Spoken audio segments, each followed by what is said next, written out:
En realidad, cuando se está hablando de lo que vos comentabas ahora, en realidad podemos englobarlo dentro de lo que es inteligencia, porque cuando estamos hablando de superdotados, de índigos, estamos hablando de cualidades particulares que hacen referencia a la inteligencia. Sí. Ahora bien, cuando hablamos de inteligencia también tenemos que ver a qué tipo de inteligencia nos referimos, porque durante mucho tiempo se privilegió aquello que se conoció como la inteligencia lógico-matemática, ¿no? Sí. Binet y Simon fueron pedagogos que de alguna manera instalaron las primeras mensuras referidas a lo intelectual y se superlativizó esto del intelectual, con lo cual si alguien no entraba en la cifra esperable, de alguna manera era categorizado, rotulado de alguna manera, como suficiente, insuficiente, elevado, moderado, etcétera, ¿no?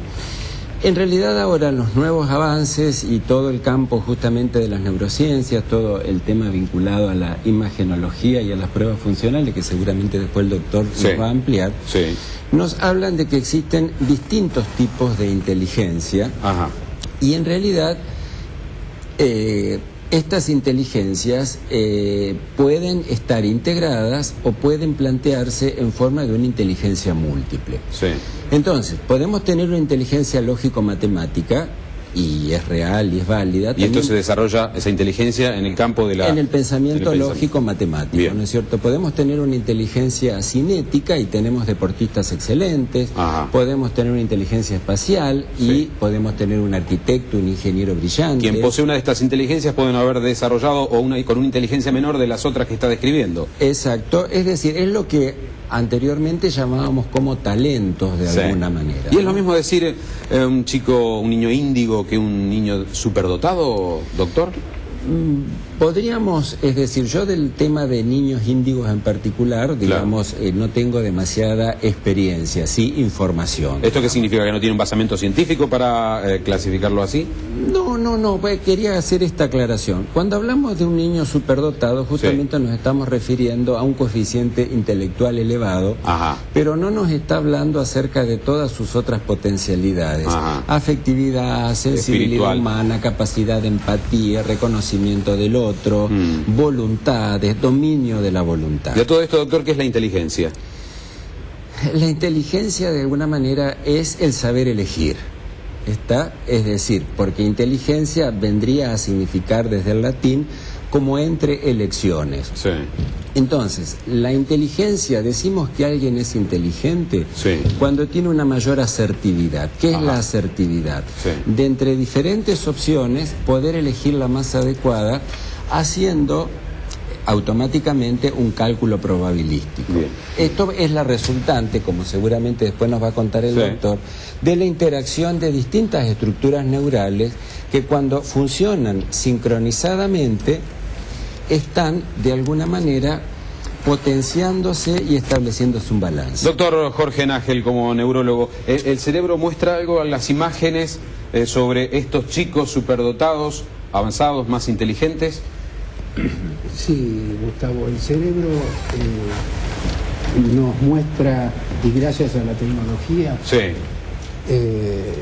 que hemos avanzado muchísimo en entender el cerebro, en descifrarlo, en abrirlo, cómo funciona. Nos muestra que... ¿Puede pedir imágenes, doctor, para apoyar lo que puede describir? ¿Cuáles imágenes son las que elige para este desarrollo, para este comienzo? Sí, las primeras imágenes que yo les había mandado. Allí tenemos una placa. El cerebro tiene áreas que las fuimos desarrollando con el tiempo, que nos permitieron sociabilizarnos, que nos permitieron mejorar la atención, mejorar la constancia, mejorar la memoria, mejorar incluso la empatía. Hemos evolucionado. Hemos evolucionado. Nos llevó 3 millones de años evolucionar. Entonces, eso ha motivado que ahora, con resonancia funcional, con estudios funcionales, uno pueda estudiar el funcionamiento del cerebro y ver cómo se interactúan las distintas áreas para el desarrollo de las distintas inteligencias. ¿Y qué caracteriza a estos chicos superdotados, ¿se demuestra, se ve algo, se observa algo en sus cerebros? Claro, doctor. Estos chicos superdotados tienen un mayor consumo de oxígeno en determinadas áreas. Ajá. Como por ejemplo el de la memoria. Esos gráficos, como lo que estamos viendo, sí. El gráfico, tienen un mayor consumo de oxígeno en el área temporal, que es el de la memoria. Ajá. Pero a veces suele ocurrir que tienen un déficit de filtrar la información. ¿Esto qué problema acarrea? ¿Qué significa filtrar la información?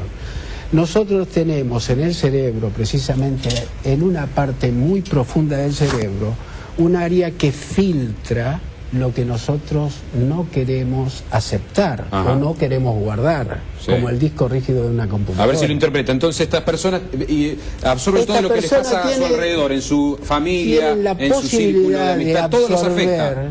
Más de lo debido. Bien. Más de lo debido. Bien. Incluso de absorber mucho más de lo debido si algo le gusta más. ¿Y esto qué consecuencias trae, doctor? Y si algo le gusta menos también. Y si algo le gusta menos también. Mayor sensibilidad a los eventos frustrantes, ¿no? Esto es lo que explica a veces por qué terminan siendo atendidos o realizando consulta por trastornos de conducta. ¿Por esto se dice que son más sensibles? Por esto se dice que son más sensibles, con toda la polaridad positiva y negativa que tiene hablar de sensibilidad. Yo quería agregar algo a lo que decía el doctor, que justamente esto de lo superdotado, podemos tener superdotados funcionales y superdotados poco funcionales. Sí. Aquellos que son funcionales son los que han logrado una integración de las funciones hemisféricas izquierdas y las hemisféricas derechas, entendiendo que en lo izquierdo está lo racional, aquello que conocemos como inteligencia lógica, y en el hemisferio derecho está lo que conocemos como lo creativo, lo artístico, que es esto que terminamos llamando sensibilidad. Claro. Cuando el funcionamiento equilibrado. Cuando no es equilibrado. Cuando es equilibrado vamos a tener potenciada todas sus capacidades. Bien. Cuando no es equilibrado vamos a tener una disociación y tenemos genios con muy baja tolerancia a la frustración o que fracasan en su vida o en sus relaciones interpersonales, en las habilidades sociales.